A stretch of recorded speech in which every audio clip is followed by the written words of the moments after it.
Kembali Radio Istana FM Bojonegoro mempersembahkan cerita misteri Memedi, perempuan tumbal hutan, Ponan, dikirimkan oleh Andi Jimatres Malang.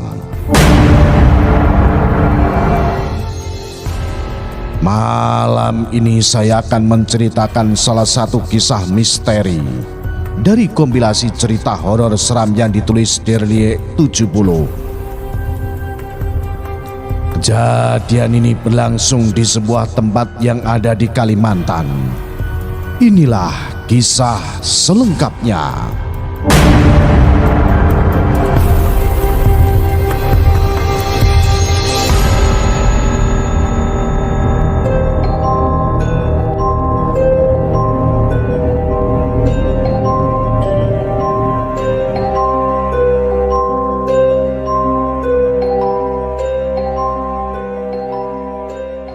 Awalnya Sahar adalah seorang buruh tani miskin dengan 5 orang anak. Sehari-hari Sahar hanya menggarap sawah milik orang kaya di desanya dengan upah yang tak begitu besar.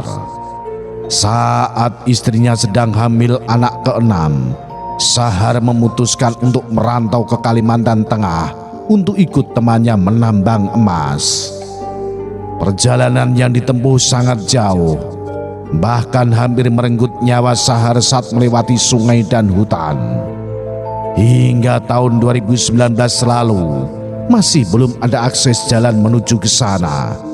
Bahkan untuk 1 kilogram gula pasir bisa dihargai sekitar 40.000 sampai 50.000 rupiah. Setelah Sahar berbulan-bulan menambang emas di sana, dia berhasil memperoleh uang yang banyak. Saat pulang ke Kalimantan Selatan, Sahar membelikan keluarganya televisi, sepeda motor, dan berbagai kebutuhan lainnya.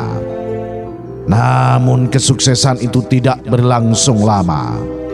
Suatu ketika, lubang tambang emas longsor dan banyak memakan korban jiwa. Kebanyakan korban tewas tertimbun saat melakukan penggalian di dalam lubang. Setelah kejadian naas itu, tambang ditutup secara permanen. Sebagian rekan Sahar kembali pulang ke daerah masing-masing, sedangkan sebagian yang lain mencari pekerjaan baru. Suatu sore, Sahar bersama temannya Dadang sedang asik mengobrol di rumah kosong yang mereka tempati di pinggir hutan. Dadang menyodot rokok dan mengempulkan asap dari mulutnya. Har, kata orang di sebelah sana ada lubang berisi emas yang belum disentuh manusia. Tapi siapapun yang ambil emas itu akan mati dan emas tersebut akan digunakan sebagai biaya pemakaman.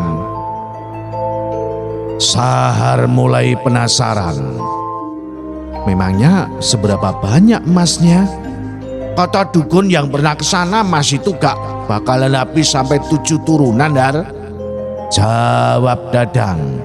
Pria kurus itu terdiam sejenak dan menunduk. Tapi aku gak mau ke sana. Yang enak istri sama anak kita karena menikmati hasil kekayaan dari emas itu, sementara kita bakalan mati. Sahar menatap wajah Dadang. Di mana tempatnya? Kenapa? Tanya Dadang heran. Aku ingin ke sana, jawab Sahar lirih. Dadang terbelalak kaget. Hah? Kamu mau ke sana? Ngapain? Jangan nekat kamu, Har. Nyawamu bakal jadi taruhannya. Aku ke sana cuma mau lihat-lihat kok, gak bermaksud apa-apa, imbuh Sahar. Kemudian berdiri dan meregangkan ototnya yang kaku. Kira-kira siapa ya dukun yang bisa diajak ke sana? Namanya Mang Tomit, rumahnya yang paling ujung tuh, tunjuk Dadang. Baiklah, aku mau ke sana sekarang, tutur Sahar.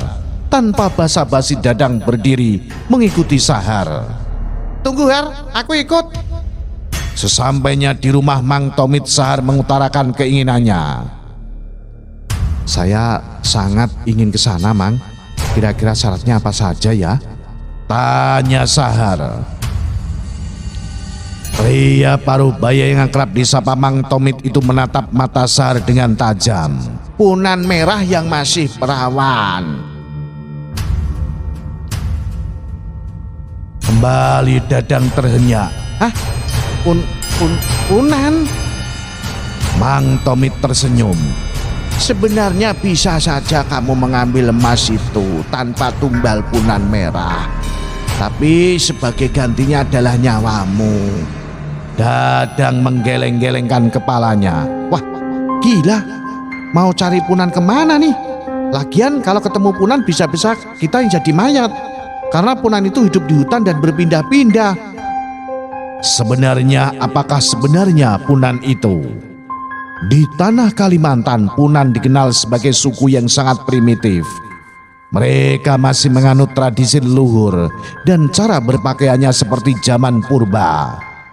Mereka hidup menyendiri dan terasing dari peradaban modern. Konon punan disukai oleh makhluk gaib. Di antara jenis punan ada yang disebut suku Dayak Punan Merah karena mereka berkulit merah.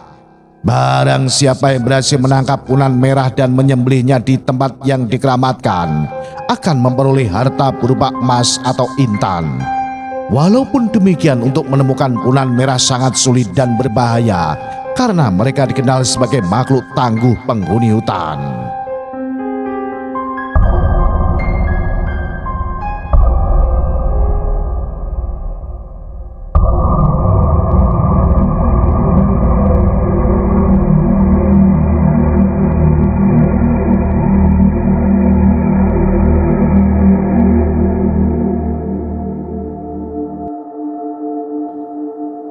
Kembali kepada percakapan Sahar, Dadang, dan Mang Tomit. Sahar menepuk pundak Dadang. Kalau ada kemauan mencari gadis punan itu, kita pasti bakal kaya raya. Betul itu. Kalian hanya perlu satu gadis punan merah untuk ditumbalkan. Imbuh Mang Tomit. Dadang berpikir keras. Jujur dia sangat ingin mendapatkan emas itu. Tapi bila harus mempertaruhkan nyawa, dia kembali berpikir ribuan kali. Gimana, Dang? Tegas Sahar. Kini raut muka Dadang terlihat lesu.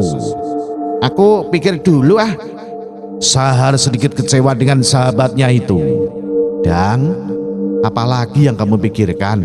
Ingat, ini kesempatan kita untuk mengubah nasib. Kamu tahu sendiri kan, sudah seminggu ini kita nggak ada kerjaan. Dadang menyaut lirih. Aku tahu, Har. Tapi aku masih ingin hidup. Aku masih ingin bersama anak istriku. Ingat, Har, kalau kita ngambil emas itu sekarang, nyawa kita yang akan jadi gantinya. Sedangkan kalau kita mencari punan, takutnya kita yang bakal jadi korban. Apa kamu gak mikir? Nah, kalau kita mati, nanti istri kita kawin lagi dan menikmati harta itu dengan orang lain. Ah, istriku gak mungkin seperti itu. Tepis Sahar. Kali ini Sahar menatap wajah Mang Tomit. Walau bagaimanapun besok aku akan berangkat mencari punan itu. Aku tak ingin keluargaku hidup dalam kemiskinan terus-menerus. Kamu mau berangkat sendirian? Tanya Dadang khawatir. Ya, jawab Sahar singkat. Kamu emang keras kepala, Har? Kamu kira kamu cukup kuat melawan mereka? Hah? Ujar Dadang. Aku bersedia melakukan apapun demi kebahagiaan keluargaku, Dang. Aku tak ingin mereka hidup susah. Dadang menunduk. Dalam hati Dadang membenarkan ucapan sahabatnya itu. Baiklah, Har.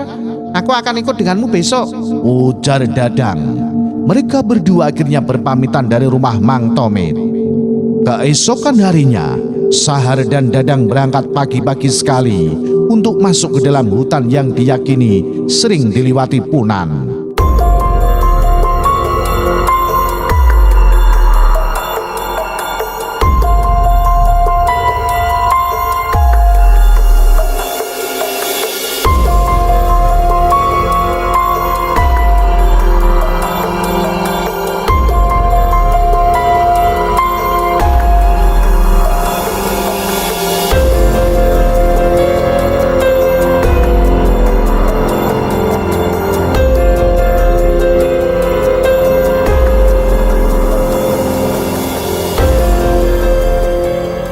Tak terasa seminggu sudah mereka menelusuri hutan dan belum menemukan apa-apa. Bekal makanan pun sudah habis. Dadang terlihat kesal. Kita pulang saja, Har. Percuma sudah seminggu kita di hutan tapi belum satu pun bertemu dengan Punan. Aku gak mau pulang sekarang. Pokoknya aku harus menemukan perempuan Punan itu. Dadang terdiam. Dia membuka tas perbekalan yang sudah kosong. Terus kita mau makan apa di sini? Makan apa saja yang kita temui, Dang. Dadang menghela nafas panjang. Selama beberapa hari mereka hanya memakan buah-buahan dan hewan liar yang mereka temui. Suatu saat Sahar melihat sekelebat bayangan yang berlari ke arah sungai. Tanpa pikir panjang, Sahar segera mengikuti bayangan itu. Dari balik pohon besar, Sahar dapat melihat sosok bertubuh merah sedang minum di sungai itu. Sahar tersenyum senang. Dia yakin bila sosok itu adalah Punan merah yang diceritakan Mang Tomit. Namun sayang, Punan itu laki-laki. Setelah Punan merah itu pergi, Sahar segera menemui Dadang. Mereka membututi jejak kaki Punan merah itu. Apa kamu yakin yang kamu lihat adalah Punan merah? Tanya Dadang. Aku sangat yakin, Dang. Ini adalah hari keberuntungan kita dan tidak boleh menyia-nyiakannya. Jawab Sahar penuh semangat. Mereka terus mengikuti jejak itu hingga jauh sampai ke rimbunan pohon besar.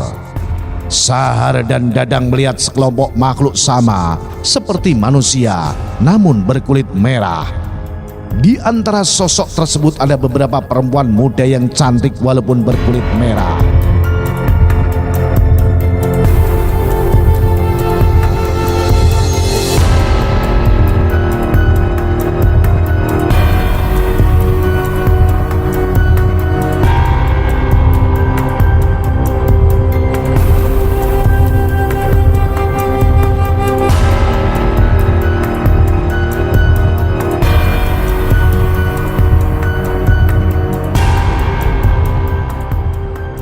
Mereka bertelanjang dada dan hanya mengenakan kain yang menutupi bagian bawah tubuhnya. Para perempuan Punan itu saling bercanda dan tertawa dengan diiringi orang tua yang ikut dalam rombongan. Dadang berbisik lirih. Jumlah mereka banyak, Har. Kita tak akan bisa menculik salah satu dari mereka. Dasar goblok. Kita nggak bakal bisa ngelawan mereka semua, Dang. Jadi kita tunggu sampai salah satu dari perempuan itu menjauh dari rombongan. Baru kita culik. Tegas Sahar. Dadang diam mengangguk. Beberapa saat kemudian rombongan Punan merah itu pergi. Beberapa orang tua yang tak kuat berjalan tampak digendong oleh pemuda. Sampai beberapa jam perjalanan mereka berhenti di sebuah sungai kecil. Nafas Dadang terengah-engah. Aku gak kuat, Har. Kuatkan, Dang. Sedikit lagi kita bakal mendapatkan perempuan Punan itu. Tegas Sahar. Dari jauh mereka mengamati sosok pemuda yang menurunkan orang tua dari gendongannya. Tampak orang tua itu sudah tak bernyawa. Raut wajah rombongan itu berubah sedih. Beberapa orang pemuda menggali tanah dan menguburkan jasad orang tua itu. Raut wajah Sahar terlihat senang. Ini kesempatan bagus, Dan. Keluarga mereka ada yang mati.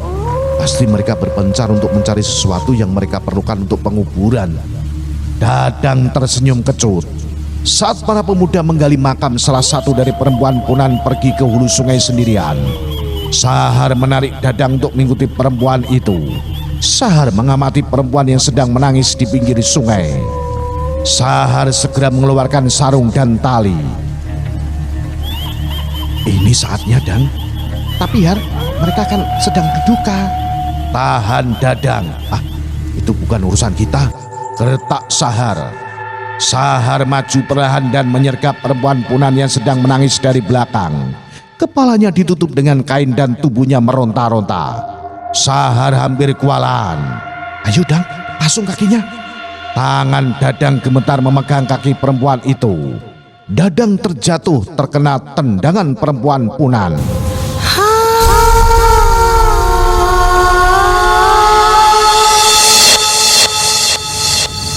Umpat Sahar sambil meninju wajah perempuan itu hingga lemas dan tak sadarkan diri. Bantu aku mengangkatnya, cepat sebelum kita ketahuan oleh rombongan itu, ucap Sahar. Mereka berhasil kabur membawa perempuan Punan hingga sampai di titik awal pertama kali melihat Punan. Saat perempuan itu tersadar, Sahar kembali memukulnya hingga tak sadarkan diri. Setelah beberapa hari perjalanan, mereka akhirnya sampai di rumah kosong yang mereka tinggali. "Dang, cepat panggil Mang Tomit," perintah dari Sahar. "Sebentar, Har, aku capek nih," jawab Dadang.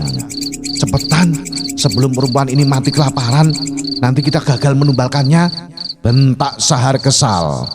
Dadang akhirnya berlari menuju rumah Mang Tomit. Di sana Dadang menceritakan keberhasilannya menangkap perempuan Punan Merah. Mang Tomit segera mengambil mandau dan menutup pintu rumah. Mereka bergegas menuju rumah kosong di pinggir hutan. "Mana perempuan hutan yang akan ditumbalkan?" tanya Mang Tomit. "Dia ada di dalam. Nanti Anda akan mendapatkan bagian jika kita berhasil malam ini." Mang Tomit tersenyum. "Ya, kalian yang mencari Punan itu. Aku cuma membantu saja." Pria paruh baya itu segera masuk dan mendekati perempuan berkulit merah. "Inikah Punan Merah itu?" "Aku kagum dengan perjuangan kalian," uji Mang Tomit. Sahar tersenyum senang. "Ayo kita bawa perempuan ini ke tempat harta karun gaib itu," tegas Mang Tomit. Sahar membopong perempuan itu. Namun di tengah perjalanan perempuan itu tersadar dan berkata lirih dalam bahasa Punan. Tolong, tolong lepaskan saya mau pulang."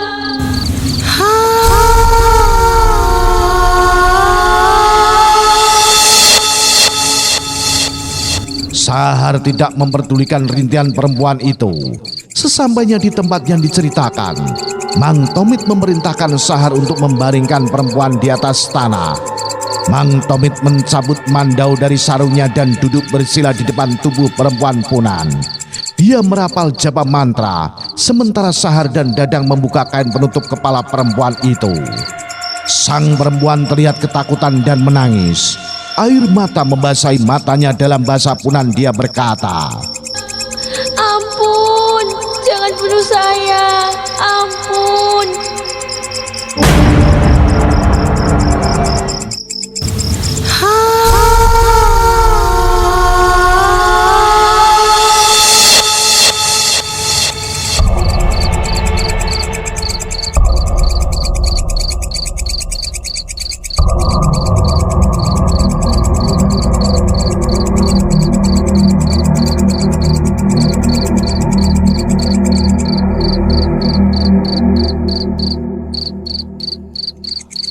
Sahar dan Dadang memegangi tangan dan kaki perempuan itu. Mang Tomit mengarahkan mandau ke leher perempuan Punan dan menyembelihnya seperti hewan. Cerit perempuan itu, tubuhnya menggelepar, menahan sakit. Darah mengucur deras dari lehernya sampai akhirnya kepala perempuan itu terputus. Darah menyembur membasahi tanah. Dadang menutupi matanya. Dia tidak tega melihat pemandangan mengerikan itu. "Ayo, gali tanah ini," perintah Mang Tomit. "Ayo Dang, kita gali tanahnya sebelum darahnya mengering," ajak Sahar. Tubuh Dadang bergetar. Dia sudah tak tahan lagi. Sudah, aku mundur, aku tak tahan." "Kalau kamu mundur, kamu gak bakal dapat bagian, Dang." "Kamu ambil semua saja, Har. Aku sudah gak menginginkan harta itu," jawab Dadang. "Bodoh kamu, Dang. Sudah sejauh ini kamu berjuang, sekarang tinggal menikmati hasilnya, malah mundur," ujar Sahar. Dadang tidak menghiraukan perkataan Sahar. Dia bergegas pergi meninggalkan tempat itu. Sesampainya di rumah kosong, Dadang merapikan pakaian dan bergegas pulang ke Kalimantan Selatan. Konon selama di perjalanan, Dadang terus diikuti dan dihantui sosok hantu perempuan berkulit merah tanpa kepala. Dengan suara memelas perempuan itu berkata, "Kenapa kau bunuh aku? kembalikan kepalaku.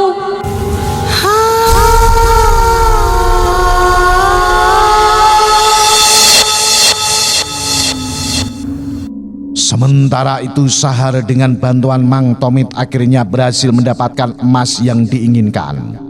Sahar akhirnya membawa emas-emas tersebut ke Kalimantan Selatan dan menjadi orang yang kaya raya di sana. Namun aneh, setiap orang yang melintasi rumah mewah milik Sahar selalu ditampakkan sosok perempuan berkulit merah yang menenteng kepala dengan rambut yang sangat panjang. Lama-lama warga sekitar merasa takut dengan penampakan itu. Sahar menikmati kekayaan itu selama beberapa tahun hingga akhirnya peristiwa kecelakaan tragis merenggut nyawa Sahar. Banyak yang menduga itu adalah balasan karena Sahar telah memperoleh kekayaan dengan cara sesat. Sepeninggal Sahar, sosok hantu perempuan punan yang menenteng kepala itu masih sering muncul dan menghantui masyarakat sekitar. Sedangkan Dadang yang menjadi sahabat Sahar masih mengalami trauma hingga saat ini. Inilah cerita misteri untuk Anda semua pecinta horor, pecinta misteri. Salam Jimatres, salam memedi, salam satu misteri. Au.